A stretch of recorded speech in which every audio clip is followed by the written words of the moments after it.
Hey everybody, Josh Sigurdson, World Alternative Media here, and we're joined, of course, by John Sneisen, author and economic analyst.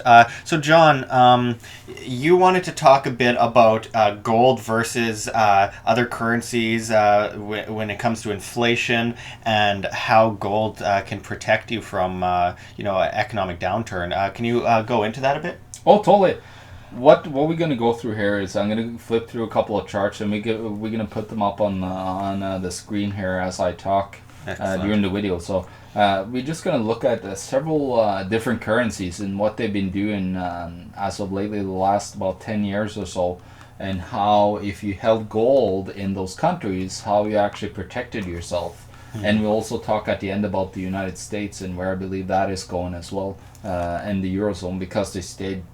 Gold hasn't really gone up very much the last 10 years. So let's just start by looking at some currencies here. And one of the currencies that I have right in front of me here is the Afghanistan Afghani, it's called. And since 2010, it was about 50,000 Afghanis for an ounce of gold. Well, now you're close to 90,000, which is a gain of about 70-80% somewhere. Now that just shows you how if you actually held gold in Afghanistan right now, you actually protected your life savings instead of keeping it in a bank or even in cash in the currency. We're going to go through a couple other, the Belarusian ruble, which is a very high inflation currency right now.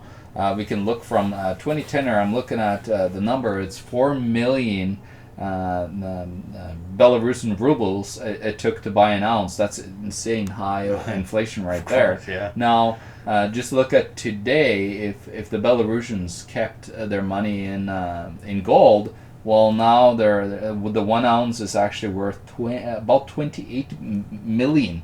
28 million. So that just shows you how much is that now. Let's do the quick math there. That's about 700% gain in value. Not actually loss in value compared to there's so much more rubles that actually buys it. Let's go to the next one here. Next one is Moldovan leu.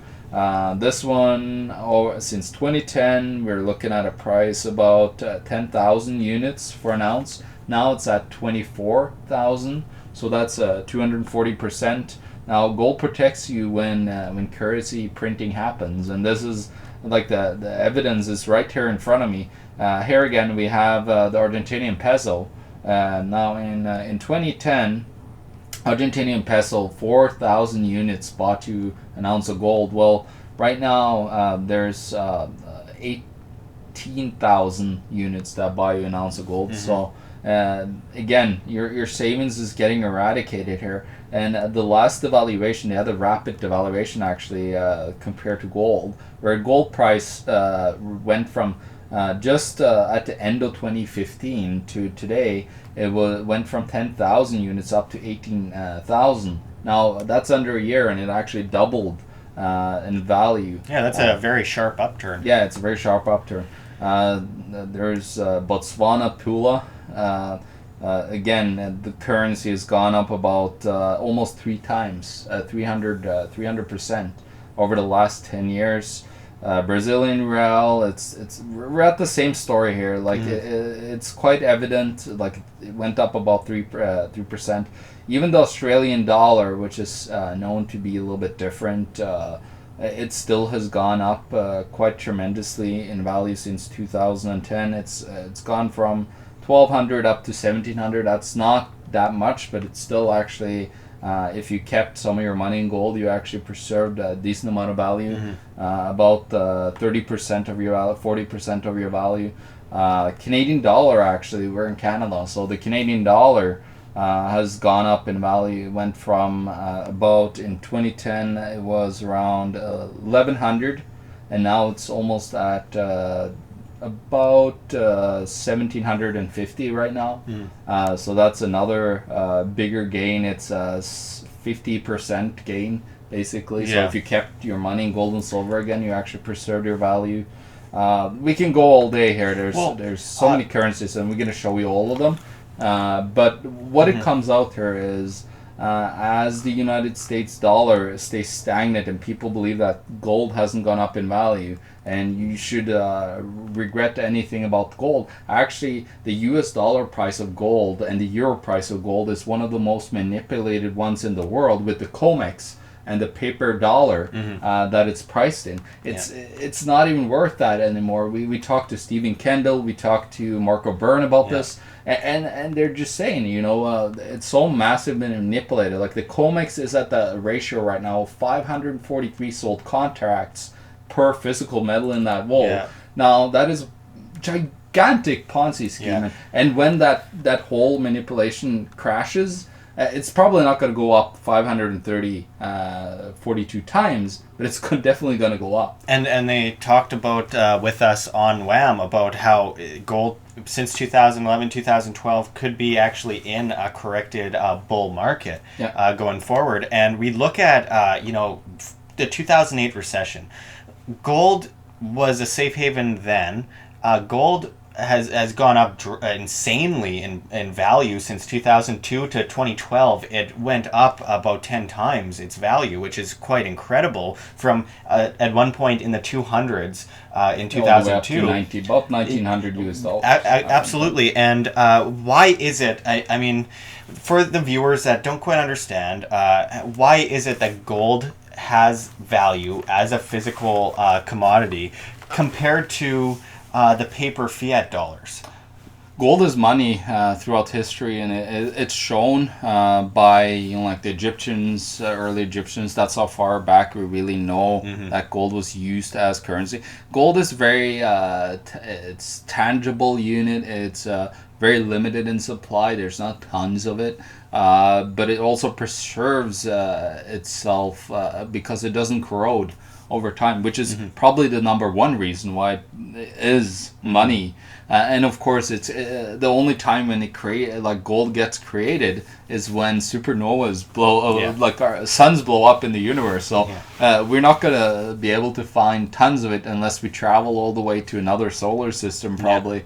And go and look for it. But it's a rare physical value that it's so rare, and it actually doesn't, like wheat and other commodities, it doesn't lose its value by corrosion or by mildewing or something like that. It actually keeps, it's tangible, it's solid, it always keeps its same form like throughout thousands of years. And the gold we are using today was used back in Egypt, probably maybe a fraction of it.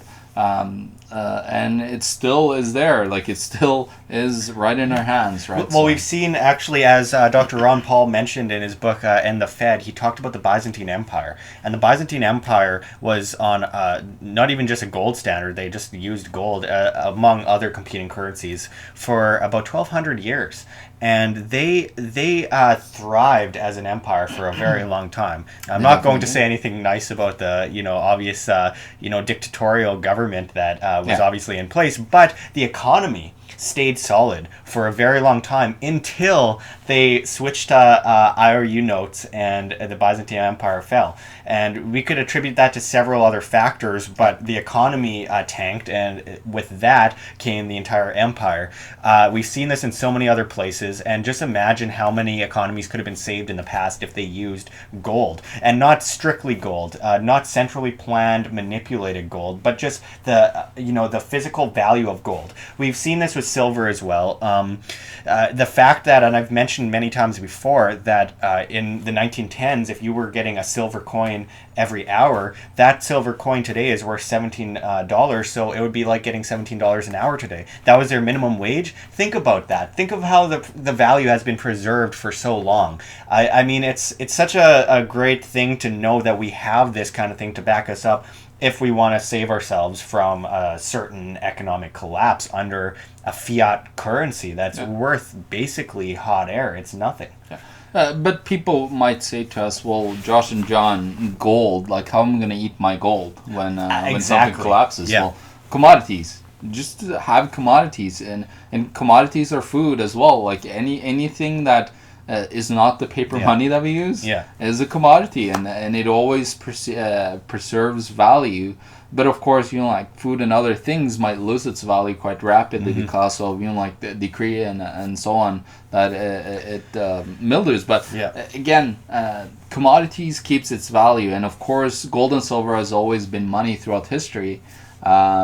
And that's what people have gone through when these paper currencies are collapsing, which it is all over the world. Like we just gave you a couple of examples, but after those examples, we can also like show the 27 charts that we got, and it's insane. Yeah, it is completely devalued currencies around the world, and if people actually were smart enough to keep their money in gold or silver in those markets, they would actually be way ahead right now and not losing their money and having to go out in stock markets in very risky circumstances to make money in order to grow the value of their paper. And of course, as you kind of alluded to, of course, it's not the most important thing in the world to have gold. Gold and silver aren't the most important things for the crash. Of course, you need to be able to feed yourself. You need to take self-responsibility and self-sustainability to be able to actually provide for yourself and for your family. Food, water, shelter. Those are the most important things. Yeah. But besides that, I would say the third most important thing is having sound money. Because without sound money, you're not going to be going after an economic crash where the fiat is worthless. You're not going to go up to someone selling food and say, "Hey, can I exchange this worthless bill that people are using for wallpaper for an apple?" That's not going to happen. They might say, "Well, I might." Actually accept that if you give me a huge stack of it and I could use it as firewood in my house. Oh, might it could be useful. That's true. There is always a little bit of use in everything. It is still a commodity of the paper, but now we have polymer notes, so I don't know how especially here in Canada, I don't know how valid that is anymore. Yeah.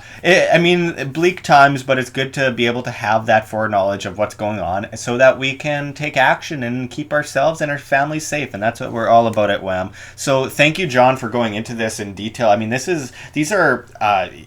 right in our face. Nobody is talking about this, but it's right out there. Everything except for the US dollar and the euro, as I said, but they're heavily manipulated through the LBMA of London fixed price and other fixed exchange rates that they set, or the paper price, right? So you got to be very aware of that when you look at the price in US dollar. Well, go and look at it in other currencies, and you'll see that in your local currency, you might have actually won big time if you're saving and putting some of your money into gold and silver, which is a wealth insurance. That's Absolutely. What it is. It protects you from losing when the value of your local currency drops. Yeah, we're not necessarily giving you investment advice here. This is about keeping yourself not at all. safe. It's just our opinions, but our opinions, I believe, has something to tell you because we're just looking at facts. Nothing else. Going back thousands of years, if something works, it works, So absolutely keep yourself insured, keep yourself ready, and when everything comes down, you and your family are going to be well off if you're well insured and you're able to take care of yourself.